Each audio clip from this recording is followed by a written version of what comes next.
Hello. We have some big news today. We're digging into this 5-year post-Endgame plan that Marvel seems to have. On top of that, we've got some new information on Star Wars 9 straight from J.J. Abrams. And then get ready for this, Grease. We're getting a Grease prequel. I never thought I would open the show with that statement, but apparently that is something that's in the works at Paramount, and we are going to talk about it with Coy and Jeff. Welcome back, Coy. But I think it's an even bigger welcome back for this guy here, who we've missed for quite a while now. It's been a couple of weeks. It's good to be back. The studio hasn't changed at all. How were your Vegas adventures? I'm surprised you survived. Well, I mean, thank you, first of all, to Steve, to Frosty, my boss, for bailing me out of jail that one night. I appreciated it. It's supposed to stay in Vegas, man. Oh, damn it. That's right. What's happened the narrative there? that I would believe. But yeah, no, CinemaCon was great. We all saw that awesome Joker trailer that I loved. Yes. I saw a lot of other cool stuff like Queen and Slim, Guy Ritchie's next movie, The Gentleman, which looked a lot better than Aladdin. You know what I want you to talk about, though? What? I want you to talk about the statement you made earlier in the office about the movies you saw, the full movies you saw. They were the 4 best movies I've seen all year. you. It was Wild Rose, Late Night, Blinded by the Light, and Long Shot. They showed all of those at CinemaCon, and yeah, they were the best movies I saw all year. I haven't seen Long Shot yet, but I can vouch for the other 3. And Wild Rose is one that I hope does not fly too low under the radar, because I want everybody to see Jessie Buckley's performance in that movie. It's probably the best performance I've seen all year. She's it's the great. best movie I've seen. She really is great. As much as I want to talk about all that, we have some big stories to get into today. And the first one on our list here is this 5-year post-Endgame plan that Marvel has. So, other than Spider-Man Far From Home, we don't really have any concrete details as far as what's coming after Endgame. But during an interview with IGN, Kevin Feige confirmed that there is a flesh-out 5-year plan. But basically, we shouldn't expect any announcements on this plan until after Far From Home comes out. And he even said that announcing their presence at ComicCon this year would be an Endgame spoiler. So there's that. Feige also said that the studio is going to keep making movies, but don't count on anything involving the recently acquired X-Men or Fantastic Four yet. Feige basically reiterated that it was go time right now after the merger was done. So there's that as well. And he also said that any hypothetical reboots of the Fantastic Four or of X-Men are probably a few years away. And he specifically said probably, only because, as you've heard me say before, until it was all done, we literally couldn't do anything. So essentially, it's sort of day one, but during that time, we have built and fleshed out our 5-year plan of where we're heading, the first few years of which we'll be announcing, as I said, relatively soon after these next 2 movies. All right, Coy, let's start with the 5-year plan thing first, and specifically, when do you think we're going to hear about this 5-year plan? Is he basically teeing up Comic-Con? I think Comic-Con is when we get movement on the 5-year plan. I think that Sony is Spider-Man. The only reason we have any Far From Home information is because that's Sony. That's not Marvel. Marvel wanted to keep this all close to the chest. It's tricky because you're sharing rights to the character, so they couldn't do anything. I would rather not know even about Spider-Man. I wish I could have that suspension of disbelief, which is what led to all my interdimensional theories and all that craziness. But I really think that it's a great move to not announce anything, to not have anything moving, to actually enjoy. I want Endgame to be a movie. I don't want it to be a part of a series. I want it to end the series. I want to have it be, I want to walk out of that theater changed, and I want it to be concluded. I don't want to be thinking about X-Men. I don't want to be thinking about Fantastic Four. And this allows that to happen. I want closure. I want to mourn these heroes we're going to lose. I want to actually have an experience. So I think that it's also not a coincidence that Spider-Man was talks at Sony for a long time, and then all of a sudden in Ant-Man you get your first name drop of Spider-Man. I guarantee in that 5-year plan there will be groundwork laid for X-Men and Fantastic Four. Just because those characters won't be in them doesn't mean they're not laying groundwork for them. Ant-Man allowed you to tee up for Spider-Man, and it was very quick that Spider-Man was in the universe. I think we're going to get certain name drops. I think there's also going to be a certain mourning flavor to the movies that wouldn't allow you to build up to new things, and I think you need to have that set aside. So it's not fair to assume Fantastic Four, X-Men, but you also have to remember Kevin Feige, he thinks in 10-year chunks. This guy probably has some reserved ideas for things that he couldn't touch. I don't think we're going to have to wait a full 5 years. It might be 3 or 4. If they're shooting Black Widow now, we're not going to see that until 2021 anyway. Like, movies take time to make. So people are freaking out that it's 5 years, but it's 5 years until everything is actually fully out. We might have a team-up movie in 5 years, but I think we're going to have a lot of things on the way to there. Wait, so Jeff, where do you stand with the X-Men and Fantastic Four thing? Are we going to have to wait a really long time? Could it be part of this 5-year plan as far as we won't see it until the very end of it? Or is this something that could be announced at Comic-Con and we'll see it sooner rather than later? Yeah, I don't expect any announcements at Comic-Con, particularly Comic-Con, maybe at D23, but no, I think it's way too early on the X-Men front. These films they don't even have filmmakers. It's not like anybody's been announced to take over the X-Men now that it's at Disney or take over Fantastic Four.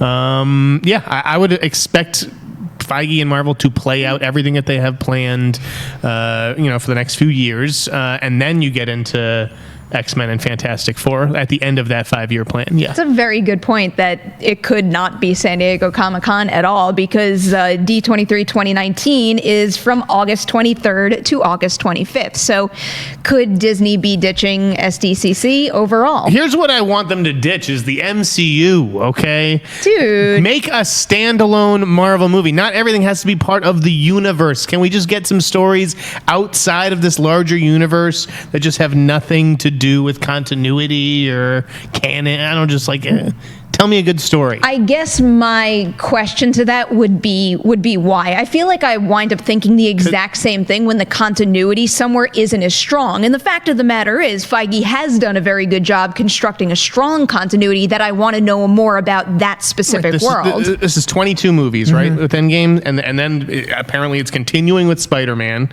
right? And then we're talking about sequels for Black Panther, potentially Doctor Strange. I'd like to see a character who screams out for an obvious sequel, like Doctor Strange, be totally killed off at the end of Endgame, and there is no Doctor Strange 2. That's it. That's the last you're seeing of Benedict Cumberbatch's Doctor Strange. They never do it with Black Panther, but maybe Doctor Strange. I'm not saying it'll definitely happen with Doctor Strange by any means, but I wouldn't be surprised if they pulled something like that if we're busy sitting here speculating about someone who's going to get another installment. It's been awfully quiet on that sequel. Even something with the Guardians, if one of the Guardians that we're assuming is coming back for Guardians 3 just truly bit the dust in the next movie and then never returned. And James Gunn's been involved long enough that could happen. And there's also the movies that we're getting in the future. It's not a coincidence that they're so out there and then close to home. Spider-Man is the most grounded superhero in the universe, in their universe, and then the Eternals are the farthest out there. They could have a decimation of these characters and we wouldn't know about what movies are greenlit going forward, which is why they shouldn't announce a 5-year plan. I don't want a big LCAP presentation where they spell out the next 5 years. I don't want that. I want to enjoy these movies as they come, and I don't want everything to have to be spelled out for me. I already know about Shang-Chi, I already know about Black Panther 2, I already know about Spider-Man Far From Home, but that's kind of I don't want more. I want to appreciate, so I'm agreeing to a point of what you're saying. I want to appreciate the movies as they come. I don't mind the shared universe aspect, but I don't want to know the next 5 years of my life now. Well, actually, it's well worth pointing out that in this quote, he said that they do have a fleshed out 5-year plan, but we're only going to get the first few years of that in whatever announcement that they're planning. So they're not going to go super crazy with saying, oh, you're going to get a million movies and then not make do. Every studio, by the way, every studio has a 5-year plan. I don't understand. I operate 2 years in the future. Okay, I do my job. I'm out there making calls on movies that you won't see for 2 years. So I have a 2-year plan. Okay, Marvel has a 5-year plan. Every studio, that's just how development works. That's how long these things take time. I just don't understand why this is news. Of course, every single studio, every franchise out there has a 5-year plan. The reason that it's news at this table right now is because we're about to get the big finish of a significant amount of MCU content. But is it the finish? That's what I'm saying. I think it is. A franchise that has had a significant impact on this industry, a very strong continuity, in my opinion. And yes, it's going to be the end of a generation in the MCU. And that actually leads me to my next question for you, Coy. So going into this 5-year plan, we're basically closing out an era with Avengers Endgame. You don't want to just continue the same stuff over and over and over. Except that's what they're doing on Disney Plus. We're getting Scarlet Witch, we're getting Falcon, we're getting Winter Soldier, we're getting Loki. Can these characters go away? We're bringing back those characters in a completely different format, a format that we haven't seen, a format that we haven't gotten a taste of at all. For all we know, it'll be a different tone, it'll be a different style. Who knows what story they're going to tell? Marvel's it's a story trademark. We haven't they're just experienced full of different far. Tones and styles. It is true. They are experimenting more. We got 90s action with Captain Marvel. We get something different with Guardians. We got something different with Black Panther. Do you really think that these these movies are different, Perry. They're Yes, the I exact do. same. I think they are a very effective use of enough similarities that they all feel like they're part of the same universe and they can all be connected, but they have their own style and flair. And I think that Marvel has been embracing that even more so than they have ever in the past couple of years hope by they continue hiring to. directors who have something significant to say and some serious style to lay over these movies. I think they built brand loyalty so much so that they can take bigger chances. And I think that the 5 years, I think your question was about like where things go in those 5 years Yes. as far as their current IPs we know about.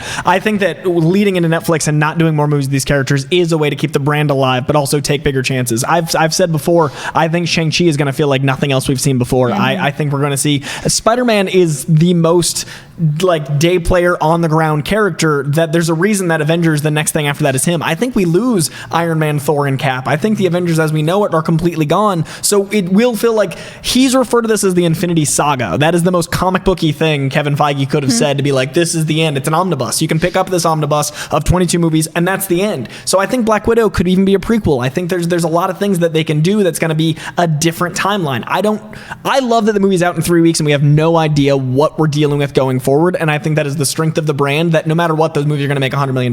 Like, I think no matter what, they could literally just like paint a stick figure and say Marvel, and I'd be like, okay. And there's a lot of people like that. So I think it's a strength of brand thing that they should keep doing, but I want to know as little as possible. Yep, I'm right there with you. We don't really know that much. That's why we have all those wonderful speculation videos up on the channel right now. And we were speculating recently about who delivers the death blow to Thanos. And I wish we had taped that after I saw the last trailer, because I would have added Thor to my answer. I said Captain America and Iron Man in tandem. But with the cape, the three of them walking up together, I think it's going to take. When I like, saw that shot, the first thing I said was, well, I'm wrong. And that's when they die. Yeah, but that's the shot of them walking there too. I was going to say that too.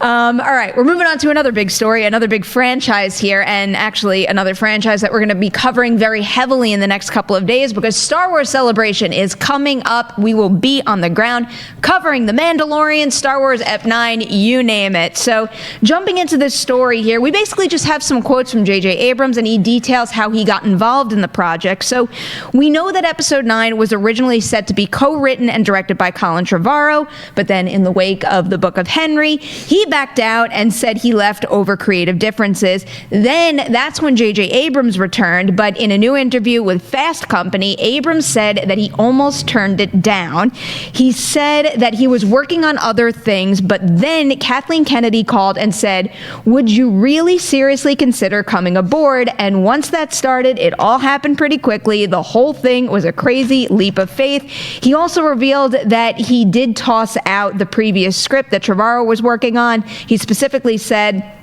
to have no script and to have a release date and have it be essentially a 2-year window when you're saying to yourself, you've got 2 years from the decision to do it to release, and you have literally nothing. You don't have the story, you don't have the cast, you don't have the designers, the sets. There was a crew, and there were things that will be worked on for the version that preceded ours, but this was starting over. And then just to top it all off here, he also teased what we can expect from Episode 9, and he does seem pretty happy with it. He said, without jinxing anything or sounding more confident than I deserve to be, I feel like we're in a place where we might have something incredibly special. So I feel relief being home, and I feel gratitude that I got to do it. And more than anything, I'm excited about what I think we might have. Jeff, to kick this off here, does it surprise you whatsoever that they threw out Trevorrow's script and started fresh? No. I mean, JJ, you know, he does Force Awakens. They say, here, you get to tell the beginning of this new trilogy. Then they take it away from him, really, and give it to Rian Johnson. And then they're like, wait, we need you to come back and fix it, really. Like, of course, the guy jumps at the chance to do that and to finish telling the story the way that he, you know, started out to tell it, and if that means retconning Rey's parents from whatever Ryan had tried to set up, you know, then he's going to do that. But I'm not surprised at all that he threw out Colin's script. I'm curious about your choice of words when you say take it away from him, because I can't recall off the top of my head right now any quotes about specifically why JJ stepped away after Episode 7, but do you see it as them having taken 8 away from him and given it to Rian Johnson? Did JJ Abrams direct a movie in between?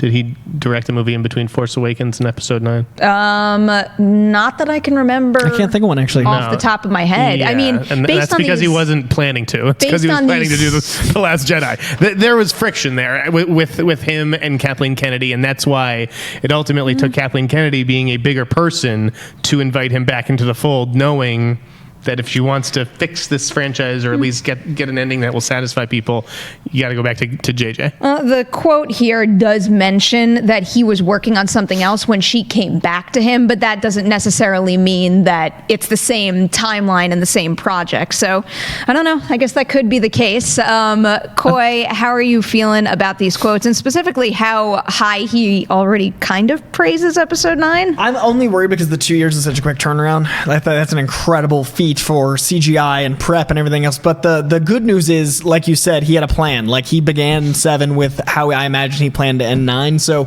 putting together a movie in 2 years seems insane. But if he already had an outline, if he was already fairly established where he wanted 9 to go, but now I can't imagine 7 and 9 with what 8 was in the middle. Like, that must have been completely different from what he had imagined. I personally think that you shouldn't have the bloodline be everything for Jedi. Personally, I'm of the mind of, like, I like the idea that Rey's parents were nobodies. I'm of that world, and I respect both sides of the Star Wars fandom, and it's a very powerful fandom.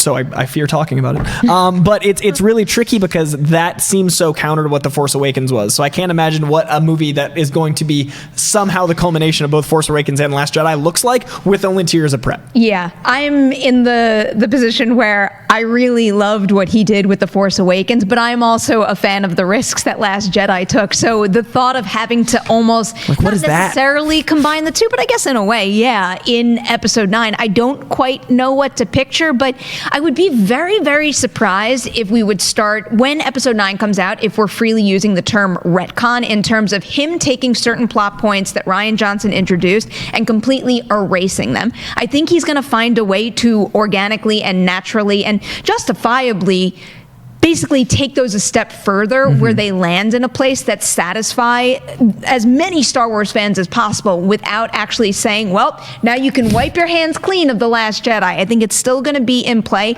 and I think whatever JJ does with Ep 9 is going to make people go back to Last Jedi and maybe appreciate it more. I feel like at least I hope that's the case. He's so clever. He's going to find ways to use seeds planted in 8 that might not have actually been seeds. I feel like he's going to really be creative with...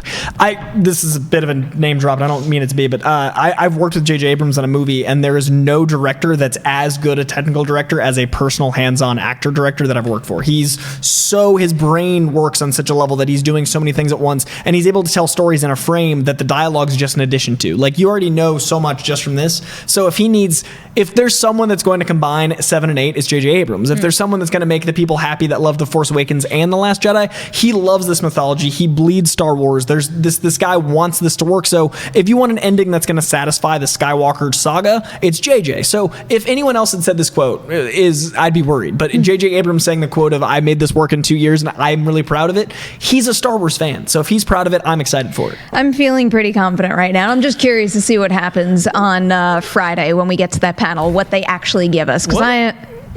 Go for it. No, I was just like, what do we expect from directors when they're asked these kinds of questions? Of course he's going to say, yeah, I'm excited about it. Yeah, I think it's special. Yeah, I'm proud of it. Like, it's the same non-answer that everything that comes out of Kevin Feige's mouth. None of these people are interesting in terms of quotes. Kevin, JJ, doesn't matter. They never say anything interesting. Well, JJ had the choice to not say what he said with the last quote. He didn't have to go as far to say, I don't want to jinx anything, but repeatedly say, I'm very confident in what we had, seems like a dangerous move where, I know a good fluff quote when I read it where someone's like, yeah, everyone was great. It was a great experience. That's a whole bunch of BS. I read that last quote and he repeated himself in that point so many times and it seemed genuine to me that I'm buying into it. We all want to believe. I didn't know they'd thrown You're out right. the scripts. We do. I didn't know they'd thrown out Colin. Like, I assumed, but for me, the quote was about the fact that he had 2 years. I hadn't put together the math in my head of, like, holy crap, 24 months to make a Star Wars Wars movies. So to me, the quote was more about the making a diamond out of the pressure of that. So I was interested personally. I'm interested too. And you know what? Yeah, sometimes I want to believe, and maybe that doesn't work out for me in the end, but I'm kind of glad that I want to believe and I don't not want to believe, if that makes any sense, especially when it comes to franchises that I've invested years of my life in. Yeah, like these movies aren't made to... There's a certain thing they need to capture. They need to be entertaining, but they also need to appeal to fans, and they also need to do things differently. And that's why I really like The Last Jedi, is it did so much differently that a lot of people were mad at, but if they didn't like that, they had The Force Awakens. So for me, this is an opportunity to appease every kind of Star Wars fan, and I don't know, like this event, we're finding out next week if that's been possible. Yeah, fingers crossed. I'm hoping for a title reveal and a, not just a teaser trailer, but a significant amount of footage at the very least. We'll see what happens, and we will report it to you all right here on the Collider Video YouTube channel and also on Collider.com as well. Now is the time of the show where I get to remind you that we take your live Twitter questions. Don't forget, short, sweet, something different. Have a little fun with it and use the hashtag Collider Movie Talk. We'll pick some real soon. All right, story number 3 here is a Netflix update. So, in a move to further bolster Netflix's reputation as an ally for theatrical distribution, Netflix is now in early talks to purchase the legendary Egyptian Theater on Hollywood Boulevard. We got this news from Deadline, and they're reporting that Netflix is working to acquire the location from American Cinematique, and they're a nonprofit organization, and they use that theater to exhibit independent, classic, and foreign films, as well as special events as well, and Q&As, things like that. This deal would find Netflix programming its own screenings on weekday nights, while the Cinematique would continue to run its screenings, lectures, and occasional festivals on weekends. So, Jeff, what do you make of this news? Is this, 1, good for Netflix, and also 2, good for Cinematique? Yeah, I think it's a great deal for everybody. I think, this was an inevitability, the way that Netflix bought the billboard company last year, to take over all the billboards around Los Angeles. Now they have like a home theater, so to speak, that isn't its own screening room, which has, pretty limited space if you've been inside the Netflix screening room. I think that this works out for everybody. The American Cinematheque has been... Oh, my bad. Yeah, losing money, or operating as a nonprofit where, they're struggling to stay relevant and to survive. It's tough out there for an art house thing that only shows old movies. So I think if they could use Netflix sort of coming in and taking the financial load off their shoulders, they're still going to be able to program all those old movies on the weekends, and all the stuff that people are going to the Egyptian Theater for now, that'll still take place on the weekends. But yeah, Netflix wants to hold press screenings, premieres, events, that kind of stuff at the Egyptian. I think it makes a ton of sense for both sides. It does seem like the best of both worlds, and I was really encouraged because I think this is the way the .com article put it. When I first started reading, I believe it was the Deadline piece, I started to think, oh no, they're basically steamrolling a little independent entity that has a couple festivals like Beyond Fest that I really enjoy, and now they're not going to be here because this major corporation is taking over. And the thought of them using it for their own good, but also keeping that organization up and running and keeping some of those special events that we really don't get enough of here, even in LA, that is really encouraging. 1, just because it stays alive and thriving, but 2, I don't know, I think it does kind of speaks to Netflix's intentions and maybe their respect for the industry and smaller films, and really kind of what I praise them for on a regular basis, which is take bigger risks with different kinds of movies and different filmmakers that other companies haven't really done as much of lately. Coy, what do you make of this news? And also, do you think this is only the start? Or are they going to acquire more theaters or basically make this a flagship? So they've been playing with Netflix for a while now. Like Velvet Buzzsaw's premiere was there, which is a Netflix film, and I think it's been a slow roll into testing the waters, and I think it's been going well. And I love this theater. Like, I have so much history at the Egyptian. Like, the Egyptian's one of my go-tos. It's where I bring friends with it from out of town. They had this amazing Sam Rockwell Q&A where they showed Box of Moonlight and another of his films like 8 years ago, and it was one of the first times I felt like LA still had a film scene. Like, it was one of my first like LA film moments, and it was just, the whole room was so alive with that independent film flavor, and I was so happy to be there. So the Egyptian, personally very invested, but also also all these theaters around town. You go downtown, there's so many dead theaters. You see all across downtown Los Angeles, there are dozens of just empty shells of theaters, and it's so nice to know that at least 2 to 3 days a week we will get to have the programming, if that means Netflix picks up the other one. But we also, a lot of people don't talk about iPic. iPic Cinemas, which is a dine-in theater in Westwood and Pasadena, has a deal with Netflix where they screen their Netflix movies for that week that comes out to give them the Oscar contention and all that stuff. So I think that this has been in the process for years, and I think that this is the beginning of their escalation of it. I think they get their Oscar accreditation through iPic, and now they have their own theater, and then it grows and grows. And I think this will be when we look back, be like, oh, remember they started that with the Egyptian. Like, this is just the beginning. I like the idea. I think they're going to do the same thing in New York too. I mean, they find a theater. They have to, again, for the Academy of qualifications. You got to screen at least in one theater in LA County and New York. Right. So I imagine that they will buy a New York venue just to do that for the same reason, to have a headquarters where people can come to the Netflix theater, and if they want to pay money to see Netflix movies on the big screen, whatever the big release is that week, that is what they'll do. They'll throw events there, premieres, parties, etc. And that's kind of nice to see these movies in theaters. Like we talked about Velvet Buzzsaw, where I got so much out of that movie, and I think it's because of the theatrical experience. Like, I haven't rewatched it out of fear of rewatching it, because when I watched it, there were oohs, there were ahs, there was cacophonous laughter. Like, the actual experience of Velvet Buzzsaw at the premiere was so lively that I loved the movie, and I feel like I'm in the minority in that, but the theatrical experience made that. So if Netflix can pivot their movies that need that audience, I would so much rather them have a home. Plus, if I can watch Stranger Things in the big screen, I'm very happy. Oh, like, I would those pay things for that would never, you know what I mean? I mean, that's the other thing is Yes. I think I would pay to see some of their TV shows on the big screen as well. And that is what they are going to do with that. I'm almost sound of positive. that. Stranger Things 3, I'm all for. Like, those I would type be of in a things. heartbeat. It's perfect. Yeah. All right. Good things on the horizon then for Netflix. Next story here is an interesting one. I still can't believe we're saying this. Paramount is reportedly gearing up for a prequel to Grease titled Summer Loving. The studio tapped John August to pen the script. No word yet on exactly how he plans to bring this story to screen. Oh boy. The only toss question I could come up with for this one is, what do you guys think is a worse idea, a Grease prequel or the Cats movie that we're getting? At least Cats might be like drug times. Like, at least it might be like, watching an acid trip with like weird great actors playing cats. Like, I don't think Grease will even be fun on acid. Like, I just, like, there's a different... Cats is so weird it might work, whereas this is just, I picture Mutt. I picture Shia LaBeouf running around in a greaser jacket. Like, I don't want... I don't want either. And I was like a big Grease kid growing up, where I loved the first movie and I loved the second one too quite a bit. But I kept thinking with this one, because it was probably because I read Vinny's piece before I read the source article here, and it's just, Vinny brings up certain jokes and certain things that happen in Grease that are just so insanely dated and inappropriate now. I mean, that doesn't stop me from still loving it to this day, but it's going to be interesting to see how they change the tone of like that kind of relationship, I guess, on the big screen. Tell me more, Perry. Leave it to you. Well, I think this is a bad idea. But having seen the Cats presentation at CinemaCon, my answer is Cats. Cats is going to be worse. Cats. What is the story of Cats? People who've even seen the Cats musical can't even tell me what the story of Cats is. They all have weird names. It seems completely ridiculous. I couldn't stand Les Mis, and that's like a great story, the story of Les Mis, and that movie was atrocious.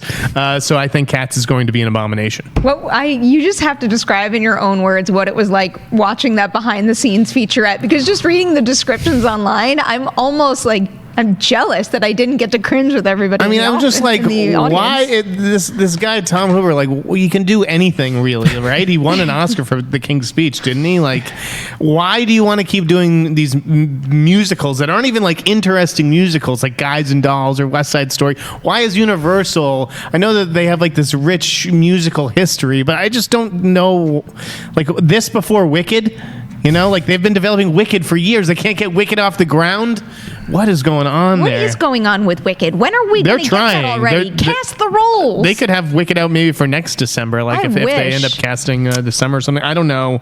I think it is becoming a little bit more active. But yeah, Cats just looks terrible. Well, after all this, we all ended up on the same page. It's a magical journey to the Grease prequel. All right, we got some plugs for you guys right now. Tomorrow, we're very busy here at Collider. Of course, as always, you have Collider Live in the morning, a new episode of Collider Collider Movie Talk right here, 4 p.m. PT as well. And there is a show called Heroes tomorrow. Coy, what are you guys talking about? Right there in the middle between live and movie talk, we've got Collider Heroes. We're talking about, we finally get our Shazam spoiler full reviews coming out.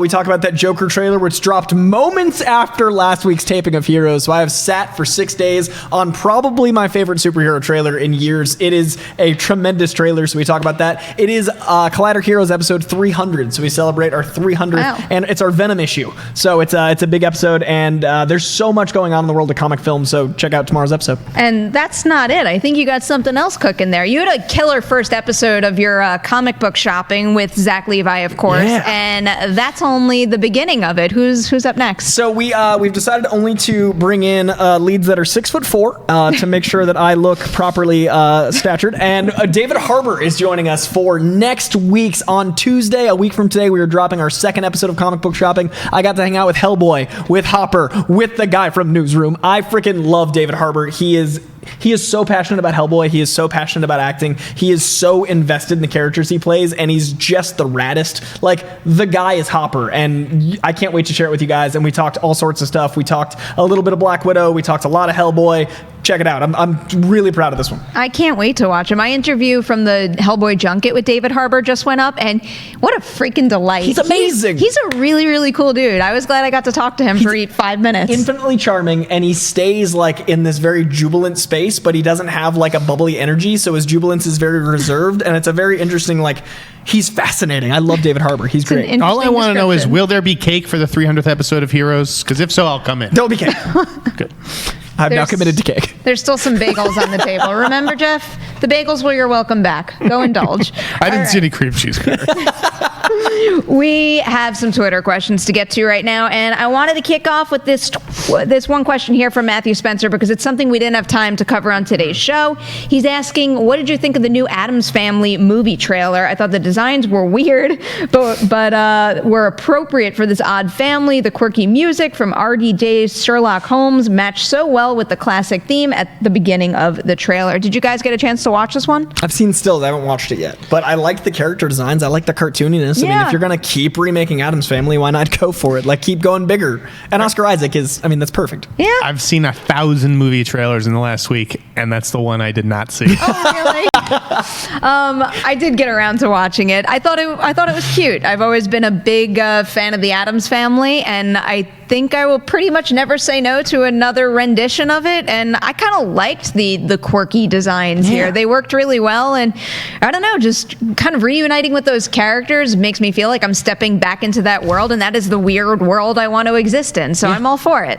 All right, next question here. This is from Luis E. de la Pena, who's asking, in honor of Shazam, what would your secret word to transform into a superhero be? Ooh. I feel like we've covered that one. Louis, did you ask that before? I wasn't here. That's great. I feel like we've discussed that. Apparently you guys haven't, so we're safe. Yeah, I mean, a word to turn into a superhero. Did you see Shazam, Jeff? Yeah. And did you like it? That was okay. All right. I was curious. It's fine. It's fine. I would yell out onomatopoeia because it is very comic-y. It's very hard to say, so it would not accidentally be walking through the streets and be like, onomatopoeia. Oh, it's a word you have to intentionally say, and it kind of fits the whole being a superhero, visual, comic-y. Yeah, onomatopoeia, I would yell. I feel like now I'm remembering the conversation because whoever was sitting in your seat told me to say, hold on to your butts, which is very appropriate, except I was actually thinking about this the last time I saw Shazam. You need a word or a phrase with fewer syllables, because what if you were in, facing off against a villain and you had to say it really quick and change? Yeah, onomatopoeia would be a struggle underwater. I would just snap. Okay. But what would that tie into your powers? I don't know, but it would make the transition happen really quick. But so what if you're watching West Side Story and you get into it and then you're just who knows what might happen? It could be really entertaining for whoever's watching West Side Story with me. I'm going to steal a line from Jerry Seinfeld, and my word would be Newman. Ian, I knew that hero. Here's another, naming thing. This question came from Neil Varma, and he's asking, hey, all, a fun little question. Say you get your own movie studio. What would you name it? I got this one. I would take the name from my summer camp color war team, and it would be called Breakthrough Pictures. Breakthrough Pictures. Breakthrough is a very long word that's only 2 syllables. Okay. Yep. Like I had a breakthrough. Breakthrough Pictures. Boom. As a kid, I wanted to name my studio Picturesque Productions, but I realized that sounds even more douchey as an adult.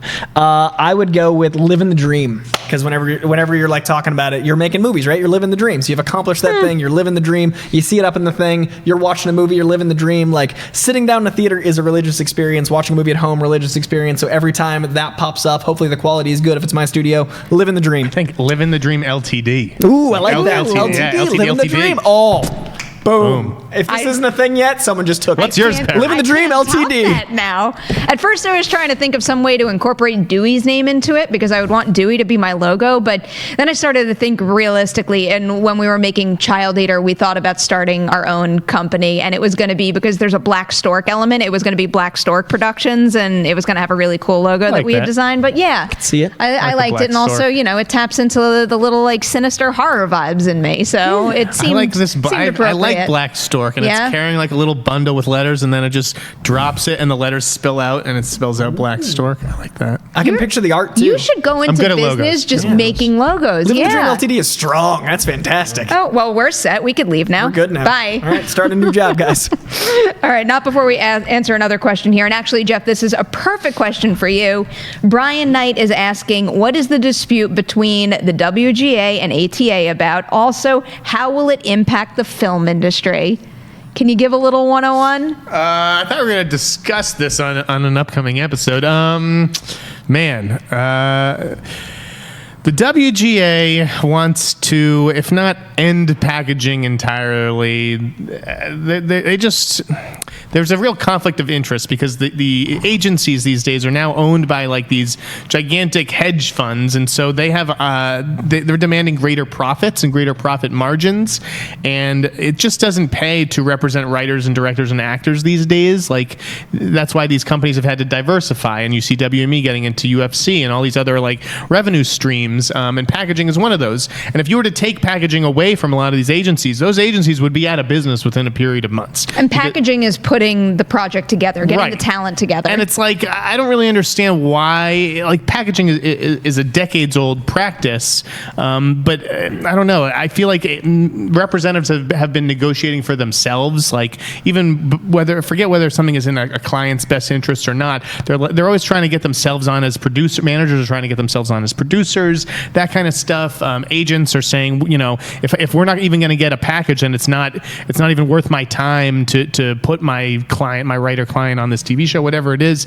And so I think that I'm definitely like on the pro WGA side. Like something has to happen. I realize there needs to be a compromise. You can't just get rid of packaging at all because then agencies are going to go out of business. And you can't I don't see all these writers firing their agents because, you have to have someone who can secure work for you, and you can't just empower the managers to do it because it's against state laws.